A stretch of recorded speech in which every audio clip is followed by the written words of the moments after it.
मैं आज देश के किसानों के सामने इन लोगों का कच्चा चिट्ठा भी देश के लोगों के सामने आज मैं खुला करना चाहता हूं। ये कृषि सुधार, ये कानून रातों रात नहीं आए हैं। पिछले 20-22 साल से इस देश की हर सरकार ने, राज्यों की सरकार ने इस पर व्यापक चर्चा की है। कम अधिक सभी संगठनों ने इन पर विमर्श किया है। देश के किसानों के संगठन, कृषि एक्सपर्ट्स, कृषि अर्थशास्त्री, कृषि वैज्ञानिक, हमारे यहां के प्रोग्रेसिव किसान भी लगातार कृषि क्षेत्र में सुधार की मांग करते आए हैं। सचमुच में तो देश के किसानों को उन लोगों से जवाब मांगना चाहिए जो पहले अपने घोषणा पत्र में इन सुधार करने की बात लिखते थे, वकालत करते थे और बड़ी बड़ी बातें करके किसानों के वोट बटोरते रहे, लेकिन अपने घोषणा पत्र में लिखे गए वादों को भी पूरा नहीं किया। सिर्फ इन मांगों को टालते रहे क्योंकि किसानों की प्राथमिकता नहीं था और देश का किसान इंतजार ही करता रहा। अगर आज देश के सभी राजनीतिक दलों के पुराने घोषणा पत्र देखे जाएं, तो उनके पुराने बयान सुने जाएं, पहले जो देश की कृषि व्यवस्था संभाल रहे थे, ऐसे महानुभावों की चिट्ठियां देखी जाए, तो आज जो कृषि सुधार हुए हैं वो उनसे अलग नहीं है। होता क्या है?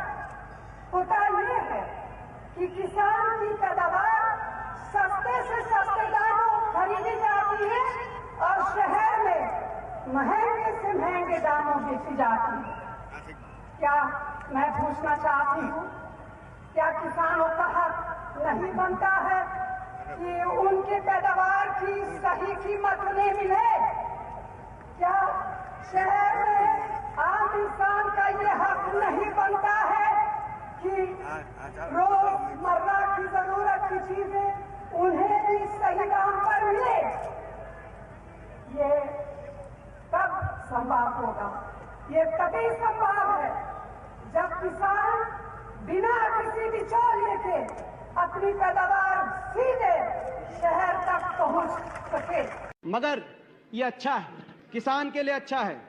आज किसान को एक विकल्प देने की जरूरत है। जितना विकल्प दे सके उतना अच्छा है, खराब नहीं है किसान के लिए। आज किसान जब सीजन आता है तो अपना आलू 2 रुपए 1 रुपए किलो में बेचता है, उसके 3 महीने बाद अपना ही आलू भी 30 रुपए और 40 रुपए में खरीदने का मजबूर होता है। ऐसे टमाटर की बात है।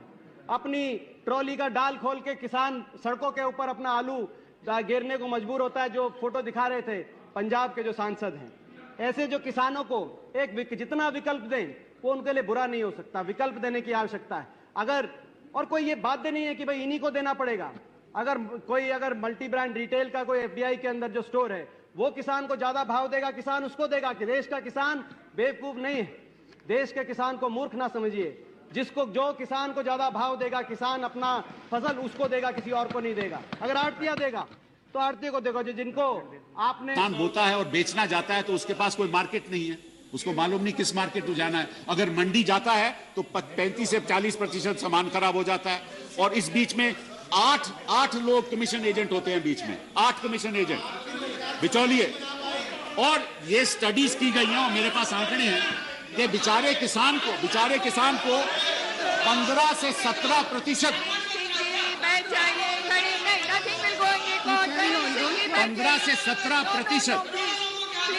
15 से 17% जो माल मार्केट में बिकता है उसका केवल 15 से 17% किसान को जाता है, बाकी बिचौलियों को चले जाता है।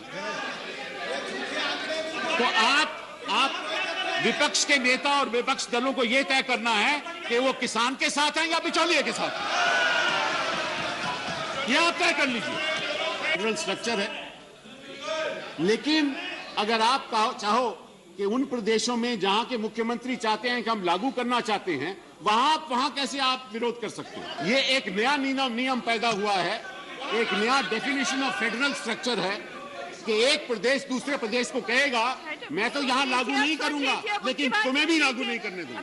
पिछले चुनाव के पहले किसानों को जितने वादे किए थे, उन सारे वादों से भारतीय जनता पार्टी मुकर गई। सबसे बड़ा वादा इनका था कि स्वामीनाथन रिपोर्ट लागू करेंगे। मुझे बेहद खुशी है, आज यहां सारी पार्टियां बैठी हैं, सारी पार्टियां कह रही हैं स्वामीनाथन आयोग लागू होना चाहिए। भाजपा ने पिछले चुनाव के पहले बोला था स्वामीनाथन आयोग लागू करेंगे। स्वामीनाथन आयोग तुरंत लागू किया जाए, किसानों को उनकी फसल का पूरा दाम दिया जाए, किसानों को भीख नहीं चाहिए। किसान अपना हक मांग रहे हैं, जो खून पसीना बहाते हैं उसका हक मांग रहे हैं। अगर किसानों को उनकी फसल के पूरे दाम मिल गए, किसान दोबारा आपसे अपनी कर्ज माफी कराने के लिए कभी नहीं आएंगे। अपना कर्ज वो खुद कर लेंगे, अपने बच्चे की शादी खुद कर लेंगे, अपनी घर में कोई बीमार होगा खुद कर लेंगे। आज किसानों को इसलिए हाथ फैलाना पड़ता है, इसलिए सरकारों के पास आना पड़ता है, क्योंकि उनको अपनी खून पसीने की पूरी कमाई नहीं मिलती। दोस्तों, तो हलफनामा वापस लो, स्वामीनाथन रिपोर्ट लागू करो, और नहीं तो ये जितने किसान आए हैं 2019 के अंदर कयामत ढा देंगे पूरे देश के अंदर तुम्हारे खिलाफ। ये भी पूछ रही हैं, पब्लिकली पूछ रही हैं, हमारे कृषि मंत्री टीवी इंटरव्यू में कह रहे हैं, मैं खुद बोल रहा हूं कि भाई आपको कानून में किस क्लॉज में क्या दिक्कत है बताइए। जो भी दिक्कत है वो आप बताइए। तो इन राजनीतिक दलों के पास कोई ठोस जवाब नहीं होता, और यही इन दलों की सच्चाई है। आज जो किसानों के नाम पर आंदोलन चलाने निकले हैं, जब उनको सरकार चलाने का या सरकार का हिस्सा बनने का मौका मिला था, उस समय इन लोगों ने क्या किया, ये देश को याद रखना जरूरी है। वही बातें इन कृषि सुधारों में की गई हैं। मुझे लगता है उनको पीड़ा इस बात से नहीं है कि कृषि कानूनों में सुधार क्यों हुआ। उनको तकलीफ इस बात में है कि जो काम हम कहते थे लेकिन कर नहीं पाते थे, वो मोदी ने कैसे किया, मोदी ने क्यों किया, मोदी को इसका क्रेडिट कैसे मिल जाए। मैं सभी राजनीतिक दलों को हाथ जोड़ के कहना चाहता हूं, आप सारा क्रेडिट अपने पास रख लीजिए।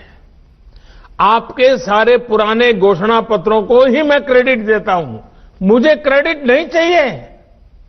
मुझे किसान के जीवन में आसानी चाहिए, समृद्धि चाहिए, किसानी में आधुनिकता चाहिए।